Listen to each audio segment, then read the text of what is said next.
If you're looking forward to growing your account or growing a loyal social media community, I will tell you right now, jump on storytelling because that's the key. That's one of the ways of growing account because people want to hear from you. People want to know your struggles, your wins, things behind you, like your day-to-day activities and all of that. So as a business owner, people want to know about this brand story, the struggles, how you actually got where you are, how you're getting clients, and all of your wins and your struggles. People wants to know that. Trust me, you might think that nobody wants to know. There are people there who wants to know. Personally, I've built my own personal brand. For example, my YouTube channel up to 6K, my TikTok to 4K, my Facebook page up to 15K. So because of my storytelling, sharing my day-to-day life, my struggles, my wins, the good days, the bad days, the ugly days as well. So then I realized that storytelling is the key to growing and building on social media right now. But there is more to it. For example, there is real-time storytelling and normal storytelling. Now, let me try to differentiate the two so that if you are somebody who is looking at storytelling, then you're able to differentiate which one you want to go in. Now, let me start with normal storytelling. Let's say, for example, you moved abroad, right? Now, remember, in that moving abroad, you struggled, you did visa and everything. Then you moved abroad, then you're able to put up your camera, share your stories, you're able to package your whole struggles. For example, something that took you up to 6 months, you're able to package it in one video of maybe 8 minutes or 10 minutes and you post it out there. People watched it and they were so happy for you, they got motivated, they learned from you and all of that. That's perfect. Now remember, there's something to it. When people watch that video, two options. There's no incentive for them to actually subscribe or follow you on social media because you're not giving them anything. You're just sharing your storytelling to them, like how you went through struggles. Possibly they might learn from you, avoid some pitfalls in the future if they're trying to move abroad as well. Two things, they might choose not to follow or they might just watch and just scroll past. But if you are doing the opposite, which is real-time storytelling, this is where you document every step of the way. For example, if you are going to the embassy to go and submit your passport, you make a video. Hey guys, I'm on my way to submit my passport to the embassy. If you are maybe when you got your passport, you also make a video and post it.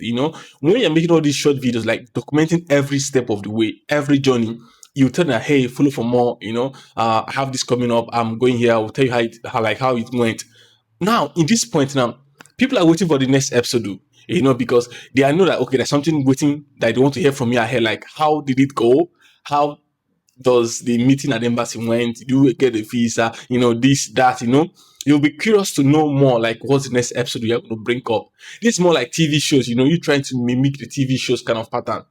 They will show you like maybe a series of 20 minutes and tell you will be right back or to be continued, and for you now to actually stay tuned, they kind of like, they will split it in so many parts so that you won't just watch and just zoom and zoom off. But they want to keep you stay tuned so that you'll be curious of what's going to happen. That's how real-time storytelling works. It's different from storytelling. Storytelling works perfect as well, but I would say real-time storytelling is another strategy. It's another strategy to this storytelling of a thing. So as a business owner, how can you adopt this real-time storytelling thing? For example, let me give an instance. Let's say you got a new office now, right? You got a new office. Now, on the way, for you to actually go and seal that deal of getting the office, you make a video sharing maybe your, like, when you're actually in the office, signing the deals, sharing how you're able to secure the deal. You make a video about it. That's one, you post it. Your fans, your followers definitely will see it. Now, when they see it, you tell them, say, hey, you're going to be back. When you actually moved in, on your way moving in, maybe your van, maybe things that you're gonna take your maybe your equipment to the office, you make a video, you share, you tell stories regarding those things, how much the product costs, where you got it, make a video, now tell a story regarding those things, how you are moving. This will help people now stick to okay, this is how this person is doing this.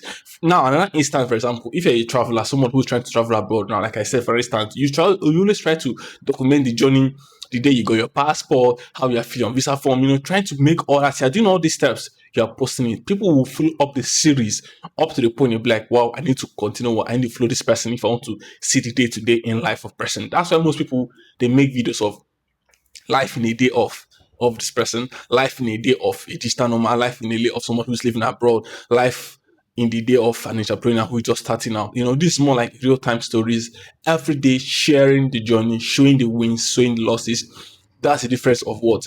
Of normal storytelling and real-time storytelling. This is something that recently I'm trying to adopt as well. As someone who is a storyteller, normally what I do is the normal storytelling, but right now I'm trying to adopt the real-time storytelling because I believe people resonate with that more, and it tends to keep more people glued to your content, and it also what tends to grow following as well. Because this time around now, it's more like you're giving them a tip of the iceberg, and the anxious, they can't wait, for more to do, like, to where that's coming from.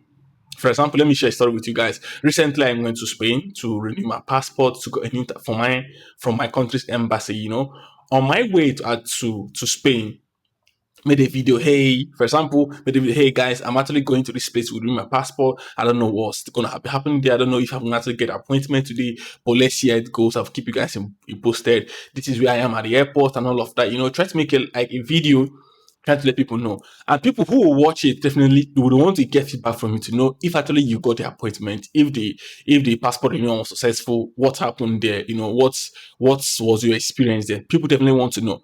But if after you have actually gone the whole process, you came back, then make a video, it's just one video you're gonna talk about, right? And now this also brings me to the last video I made about what? Content series. For example, this instance I just gave you guys now about moving to Spain to go and renew passport now can be broken down into several pieces. It can even end up being up to 5 content. For example, you booking your ticket to the airport, making a video to it, what was your encounter at the airport, how was it getting to Madrid, how was life in Madrid, how was you for the first time in Madrid, going to the embassy, how you're able to locate the embassy. Now, the waiting period, how you got in your biometrics, all these things can be broken down into different content series. That is how real-time story works right now. So I would say jump on real-time story if you want to actually grow more. Mind you, storytelling is still the key, but this time around, adopt real-time storytelling. When I mean real-time storytelling, I mean documenting every step of the way, like every step of the journey, you document it. Whatever it's going to cost you, whatever it's going to take you, people definitely want to know how you get there, how you got that, how you did it.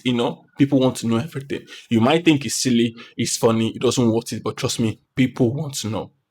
That's the way to grow. So if you're someone who is building a personal brand, a business owner, maybe a founder, all of that, document the life of being a founder, a business owner, your struggles, your wins, your losses, how you lost this client, how you got this client, how you're able to score this client, how you're able to sign that deal, and all of that, how you got your first job as a freelancer, and all of that. Document the journey. People want to know. To you, it might sound silly, but there's someone out there that video is gonna definitely change their life. And I knew, like, personally, there's a lot of videos I've watched regarding real-time storytelling that have actually changed my mindset, also gave me an insight on how to do things. And as a founder or a business owner, or maybe someone who's trying to build a personal brand, it will help you in this time now we are in. All right.